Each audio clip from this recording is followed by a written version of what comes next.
திருச்சிற்றம்பலம். தென்னாளுடைய சிவனையை போற்றி, எந்நாட்டவருக்கும் இறைவா போற்றி. அனைவருக்கும் வணக்கம். மகர ராசிக்குண்டான ஜூலை மாத பலன்களை பத்தி நம்ம பார்க்கலாம். அதற்கு முன்னாடி நம்மளுடைய சேனலை சப்ஸ்கிரைப் பண்ணிக்கோங்க. மகர ராசி, ராசி அதிபதி சனி பகவான். சனி ராசி அதிபதி மட்டும் இல்லாம 1 மற்றும் 2ஆம் அதிபதி தனஸ்தானாதிபதி மகர பணத்தை கொடுக்கக்கூடிய, பொருளாதாரத்தை கொடுக்கக்கூடிய ஒரு கிரகம் உங்களுக்கு இந்த பிறவியில.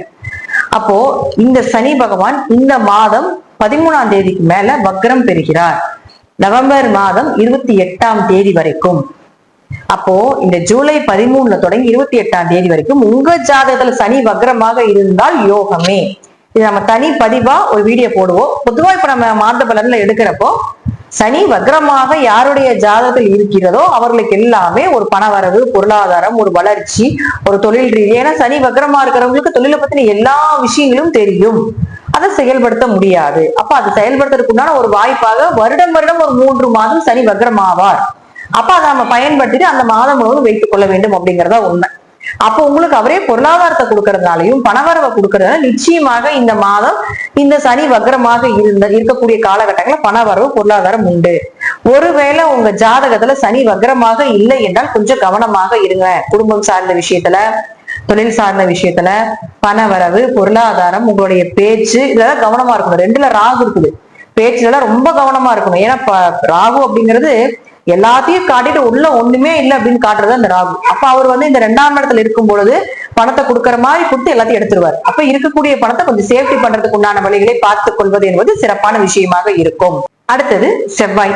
செவ்வாய் யாரு? உங்க ராசிக்கு 4 மற்றும் 11ஆம் அதிபதி. இந்த செவ்வாய் அப்படின்னு சொல்லக்கூடியவர் இப்ப இருக்கக்கூடிய வீடு என்னன்னு பார்த்தீங்கன்னா 8ஆம் வீட்டுல கேதுவோட இருக்காரு. இயற்கையாகவே 8ல கேது இருந்ததுன்னா வயிறு உபாதைகள், குடல் நோய் சம்பந்தப்பட்டது, யூரினரி சம்பந்தப்பட்டது, ஆசனவாயு பகுதி பிரச்சனைகள் இதெல்லாமே ஏற்படுத்தி கொடுப்பார் கேது அங்கிருந்து.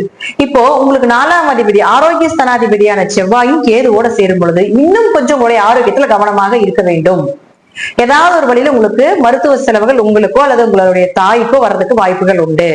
அப்ப அவரே உங்களுக்கு 11ஆம் அதிபதியும் ஆகிறதுனால இன்னும் கொஞ்சம் லாபம் சார்ந்த விஷயத்துல கொஞ்சம் கவனமாயிருங்க. 11-8 தொடர்பு ஏற்பட்ட விபரீத ராஜயோகம், திடீர் பணவரவு, ஷேர் மார்க்கெட் யோகம், உழைப்பில்லாம வரக்கூடிய பணம் இதெல்லாம் ஓகே. ஆனா இங்க கேதுன்னு சொல்லக்கூடிய ஒரு கிரகம் இருக்கிறதுனால பெரிய அமௌண்டாகவோ பெரிய விஷயங்களாகவோ உங்க ஜாதகம் நல்லா இருக்கணும். கண்டிப்பா தசாபுத்தி நல்லா இருந்தா மட்டும்தான் நீங்க இன்வெஸ்ட்மெண்ட் பண்ண வேண்டும். அப்படி தசாபுத்திகள் சரியில்லாத காலத்துல நீங்க பண்ணும்பொழுது இந்த கோச்சாரங்களும் உங்களை கெடுத்துரும். அதெல்லாம் பணம் சார்ந்த விஷயத்துல ரொம்ப கவனமா இருங்க. ஆரோக்கியம் சார்ந்த விஷயத்துல, லாபம் சார்ந்த விஷயத்துல ரொம்ப கவனமாக இருக்க வேண்டும். அப்ப வீடு, மனை, சொத்துக்கள் இந்த மாதிரி ஏதாவது இப்ப வருது அப்படின்னா அந்த கேது செவ்வாய் அங்க சேர்த்து இருக்கும் பொழுது உங்களுக்கு அது கண்கட்டி வித்தையாக ஏமாற்றத்தை கொடுத்து விடும். கேதுன்னா ஞானம், கேதுன்னா அறிவு. அப்போ இந்த 4 பதிலுக்குண்டான என்னென்ன விஷயமோ அதற்குண்டான அறிவை கொடுத்து விட்டுதான் அது போகும் அப்படிங்கிற அமைப்பு உண்டு. அடுத்தது சுக்கிரன். சுக்கிரன் யாரு? 5 மற்றும் 10ஆம் அதிபதி. 5ஆம் வீட்டிலே ஆட்சி பலம் பெற்று ரொம்ப பலமா இருக்கார்.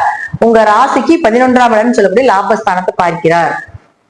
ராசி அதிபதி கேதுவோட, அதாவது லாபஸ்தானாதிபதி கேதுவோட சேர்ந்து இருந்தாலும் ராசி ஒரு சுபகிரகம் பார்க்கிறது ஏதாவது கொஞ்சமாவது உங்களுக்கு பணவரவு, லாபத்தை கொடுத்து விடும். 5ஆம் இடங்கிறது அதிர்ஷ்டம், அதிர்ஷ்டம் பெருகக்கூடிய காலகட்டங்கள். 5ஆம் இடங்கிறது குலதெய்வம், குடும்ப ஒற்றுமை, குழந்தை பிறப்பதற்குண்டான வாய்ப்பு, வீட்டுல மழலை செல்வங்களுக்கு உண்டான அமைப்பு, ரொம்ப நாள் குழந்தை இல்லைனாலும் கூட இந்த காலகட்டங்கள்ல குழந்தை பிறக்கிறதுக்கு உண்டான வாய்ப்பு இதெல்லாம் ஏற்படுத்தி கொடுப்பார். 5ஆம் இடங்கிறது மனம், காதல் இதெல்லாம் சொல்லக்கூடிய ஒரு இடம். அப்போ லவ் சக்சஸ் ஆகிறது, லவ் மேரேஜ் பண்றதுக்கு உண்டான வாய்ப்பு, மனசு இனம் புரியாத சந்தோஷத்தை ஏற்படுத்தி கொடுக்கறது இதெல்லாமே கொடுத்துருவார். அப்ப அவரே 10ஆம் அதிபதியும் ஆகிறதுனால தொழில் நல்லா இருக்கும். தொழில ஒரு வளர்ச்சி, தொழிலுக்கு உண்டான அடுத்த கட்டம் என்ன அப்படிங்கறது பார்க்கலாம். 10ஆம் இடங்கிறது பதவி, ப்ரமோஷன் இதெல்லாம் சொல்லக்கூடிய ஒரு இடமாக இருக்கிறதுனாலையும் சுக்கிரன் 12ஆம் இடத்தையும் பார்க்கிறதுனால தொழில் ஒரு ப்ரமோஷனோ, ஒரு டிரான்ஸ்பர் கிடைக்கிறதுக்கு உண்டான வாய்ப்போ, அடுத்த நிலைக்கு போறதுக்கு உண்டான வாய்ப்போ இதெல்லாமே ஏற்படுத்தி கொடுத்து விடுவார்.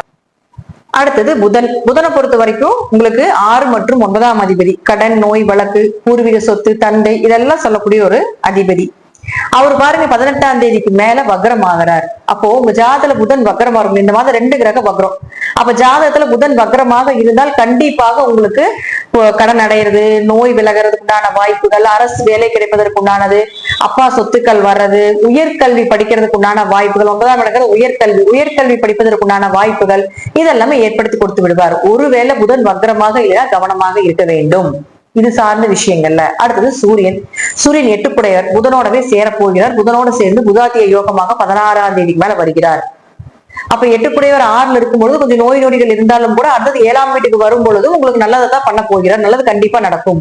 அப்ப ஏதாவது உங்களுக்கு இந்த புதன் வக்கர புதனோட சேரும் பொழுது படிப்புக்குண்டான வேலை இல்லாம இருக்கிறீங்க, படிப்புக்கு திறமைக்குண்டான படிப்புக்குண்டான ஒரு நல்ல அங்கீகாரம் கிடைக்கல, நல்ல லாபங்கள் கிடைக்கல, நல்ல கம்பெனிஸ் கிடைக்கல, வெளிநாடு போறதுக்கான வாய்ப்பு வேணும் அப்படின்னா நீங்க 18ஆம் தேதிக்கு மேல முயற்சி பண்ணும்போது கண்டிப்பாக நடக்கும். ஆனா 8ல் கேது இருக்கிறதால ஏமாந்துடாதீங்க. ஏமாற்றத்தை சொல்லக்கூடிய ஒரு இடமும் 8 தான். அப்போ பணத்தை வாங்கிட்டு பண்றாங்க பிடிக்கிறாங்க அப்படின்னா அதெல்லாம் செய்ய வேண்டாம். இந்த மாதம் மகர ராசியை பொறுத்த வரைக்கும் பாத்துட்டீங்கன்னா லாபங்கள் அப்படிங்கிறது 11ஆம் இடத்துல சுக்கிரன் பார்க்கறதுனால ஓரளவுக்கு உண்டு. தொழில் ஸ்தானாதிபதி நல்லா இருக்காரே தவிர மற்றபடி கொஞ்சம் மற்ற விஷயங்களை கொஞ்சம் கடந்து போறது, கொஞ்சம் கவனமாக இருந்து செயல்படுத்துவது சிறப்பான அமைப்பு. ஒரு 40% மகரத்துக்கு யோகத்தையே கொடுக்கக்கூடிய ஒரு அமைப்பு. அது உங்க ஜாதக ரீதியாக, கிரகங்கள் ரீதியாக, தசாபுத்தி ரீதியாக நான் சொல்லக்கூடிய கருத்துக்கள் கொஞ்சம் மாறுபடலாம். நன்றி. மீண்டும் நல்ல பதிவுல சந்திக்கலாம். திருச்சிற்றம்பலம், தில்லையம்பலம், ஸ்ரீ நரசிம்ம சரணம்.